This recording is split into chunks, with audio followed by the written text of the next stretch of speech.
not know you. I'm very this is my first physical presence at your new physical space. But I've been virtually connected to Galplo, to my old friend Dave, and thank you, Sameda, for setting it up. I'm happy to see Ishita, happy to see Dia also somewhere. So we were working together at Sarai at one point of time. So today's story has been told by several people, and new history of radio in South Asia is also an intermediate history. Okay, this is not just a history, one medium history. Okay, we'll have to go back to somebody called Marshall McLuhan, Canadian scholar, media scholar, who might have heard of. The leftist Marxists didn't like him when he was writing his books, so he was critiqued by them thoroughly. And until media really took over the world became mediatized. Then they had to go back to McLuhan to understand how media really worked. And then they realized that okay, this guy is making some sensible comments about media because he had made an honest attempt to understand how media works. So one of the comments that he makes, and it's useful, is that media is an extension of our senses, right?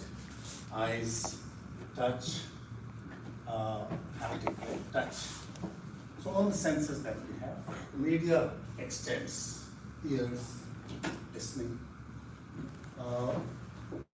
extends us. Okay, it's like the power that we take in our specs when we can't see far, right? Plus and minus powers. So media does that for us.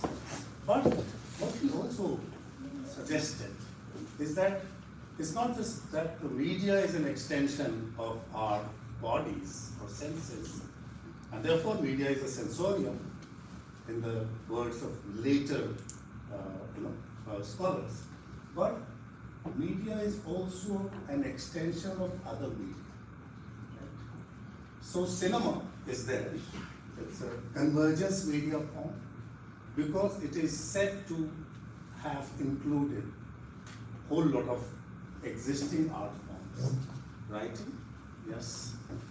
Audio, yes. When it started speaking, when it did not speak, people used to, speak from the pit, sing from the pit, provide music, additional music, and provide commentaries also from the sidelines in Japan as well as in South Asia. So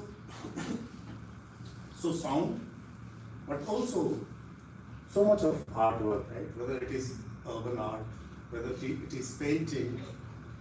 You imagine any art form, and cinema has a place for it. Cinema uses it because cinema was a very advanced technology that was not really skeptical of the existing forms. Okay, it in fact borrowed heavily from Parsi theatre, from folklore, and folklore, not only folklore but also pop culture that was emerging all across the world. South Asian cinema was different from all, has been different from all other cinemas, right? What is the difference? What is its uniqueness? Any idea? Songs, exactly. So it's a musicality that refuses to, be discarded, pushed away from the mainstream. Nowadays, of course, you have films that are more filmy, less musical, films that are less melodramatic at times, and there has been an attack all through the 20th century, at least till the 1970s, 80s, on cinema, South Asian cinema, for being musical. ये भी कोई cinema, sorry, so in between, these words will just come out in Hindi or Hindustani. I'll repeat in English. So, is this, what kind of cinema is it, where you have these interruptions and where you have these heroes and heroines dancing around the trees, singing songs that don't. So this is a fake cinema. This is not what the great masters of cinema taught us. What European realism taught us about cinema. This is not what Japanese other cinemas. So there is a problem with this cinema. So Chidanand Rajagatta, others of the critics writing in the 50s, 60s, 70s. Although film studies as a discipline gets constituted formally very late in South Asia, not before the 90s, not before Ashish Rajadhyaksha compiles his encyclopedia that gives it a kind of visibility and a kind of integrity as a discipline. And you have this film studies being taught in various places globally as well as in South Asia. So not before the 90s. So the film studies as a discipline comes very late. Cinema is quite old by that time, right? It has traversed the whole century almost. And then the scholars wake up and then they start saying all kinds of things about this cinema. But it's not as if people were not studying cinema while films were being made, right? They were. For example, there is a kind of as old a tradition of writing on cinema as cinema itself. Newspapers, right, as extensions, as places where you could advertise for cinema. Because cinema is a bazaar thing. You had to bring people into the theater to be able to make your next film. So it is a capital intensive media. Is it working? Copy? Okay. So cinema. So if you look at magazines, 1920s, 30s, 40s, 50s, there's an incessant flow. Film India in English. I'm speaking about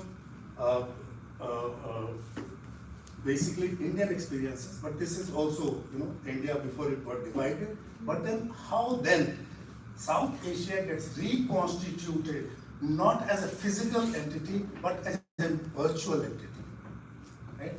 Javed Akhtar very famously said, I'll say this in Hindi, Hindustani, Urdu, whatever, and I'll translate it. Panchi nadiya pawan ke jhonke, koi sarhad na inhe roke, right? Birds, rivers, gushes of winds, no boundaries able to stop. सरहदें इंसानों के लिए, these are meant for humans. सोचो तुमने और हमने क्या पाया इंसान. This thing, consider this. What have we got? We lost the freedom that rivers and birds and the wind, they enjoy. Fantastic. So what I'm trying to suggest is that after media, after radio comes in, after things become, the culture becomes portable as an artifact. Think of a gramophone piece, right? We know this. How is the establishment loses control, sensorial establishment, once the object can be distributed. Because there is no one object that you can sense. The object is floating everywhere. So many people are taking advantage of it, reading it Gutenberg, right? Reading the Bible in their own ways, etc., etc. So from print to radio to gramophone to cinema, we created nations also in between, right? We put boundaries, we said you have to have passports, and then we are also creating South Asian universities. Because we know, we also made some mistake and we must come together. There is something wrong somewhere, right? So it's a weird game. So how the nations, national cultures legislate, pass on cultural policies, create cultural policies, and then people mostly don't like those policies. That's the story. How one nation at a particular point of time decides that is India, in 1952. For 5 whole years. Whole 5 years, right? At 52 to 57, right under Nehruvian nose. Film songs get banned at a time when cinema was undergoing this revolution. And retrospectively, people say that this was the golden age of cinema, right? Gurudutt on one hand, right? Satyajit Ray on the other, Ritik Ghatak, all of them, Raj Kapoor, Devanand, all these people who are displaced from Lahore, who come to Bombay to fill in a talent gap. Lahore was making films in any case, right? Just as Chennai was making films, Pune was making films. So many cities were making films. Bombay was not the only city, right? Bengal, youth theatres. So that's the story. They banned film songs, and they thought that's the end of the story. But people had other ideas. The listeners had other ideas. They said, well, we can listen to the same song somewhere else, maybe. Because radio technologically makes it possible. It's an affordance, right? That you can, through short waves, hear from long distances, hear content that is being broadcast. That's what they did. They went to the shop to buy the radios, and they asked before buying, does this particular radio play Radio Ceylon or not? In Pakistan, in India, elsewhere also, because Radio Ceylon was being received. There were transmitters that could receive the same broadcasting in Africa also, in the Middle East. It was a very powerful transmitter that was broadcasting this. And the guys who gifted it away to kids, they did not realize that they were making a mistake. Like it will become a very powerful, but there are intended consequences in history when there are unintended consequences. There are things that people do, and then they do things that they had not intended. Okay. I can see it. It will help if I stick to this. Yeah. Great. Thank you. So, this you have made. I've got nothing to do with this. This part is mine. It says Cine India Radio. All India Radio. There's a meme on that, Cine India Radio. It's just to emphasize the close association between cinema and radio in India. We made a film called Cine India Radio. I'll be happy to share it with you, not today, but some other time. How without cinema, right? Without radio, cinema would not make so much sense in South Asia.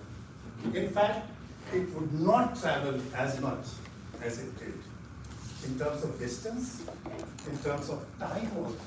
Because radio became a repertoire, a memory maker, right? An archive, something that people remember with nostalgia. That's why you have a Sare Gama set being sold with Amin Sayani as the anchor. So Amin Sayani belonged to the time when people were migrating because they had to. They had no choice. Migrating to Radio Ceylon on their radio. Right? They were not physically migrating, they were listening. And therefore, if you look at the films in the cinema, while the government is banning film songs, Hindi cinema is treating radio very endearingly. I picked something like